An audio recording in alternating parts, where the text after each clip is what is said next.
નલિયાની જે ઘટના ઘટી એની અંદર ભારતીય જનતા પાર્ટીએ પણ જેટલા લોકો ત્યાં આગળ આ ઘટનાની સાથે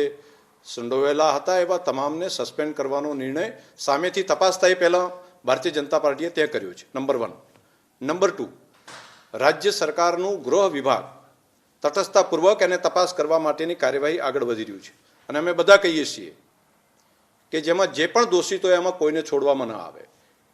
કે તથ્યો જોયા સિવાય આ પ્રમાણેના કોઈ પણ મનગઢત આક્ષેપો કોઈના વિશે મૂકી દે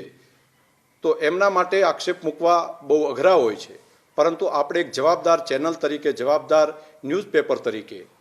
આપણી જે ઇમેજ છે, જે આપણી પ્રતિષ્ઠા છે, એ પ્રતિષ્ઠાને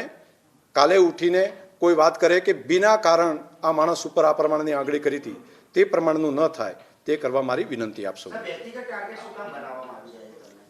આ એક ઘટના આજની મને નથી લાગતી, આ અગાઉ પણ હું છેલ્લા કેટલાક વર્ષોથી જોયા કરું છું કે ગુજરાતની રાજનીતિની અંદર આ એક ઘટના નથી, આ પહેલાં પણ 4 થી 5 ઘટનાઓ છે અલગ અલગ, કે કોઈ કારણ વગર શંકરભાઈ ચૌધરીને એની અંદર ઇન્વોલ્વ કરવા અને છે કોર્ટની અંદરથી જજમેન્ટ આવે એ પહેલાં તો મીડિયા ટ્રાયલ થઈ ગયો હોય. એટલે કેટલાક નક્કી કરેલા લોકોની ટોળી બનાવીને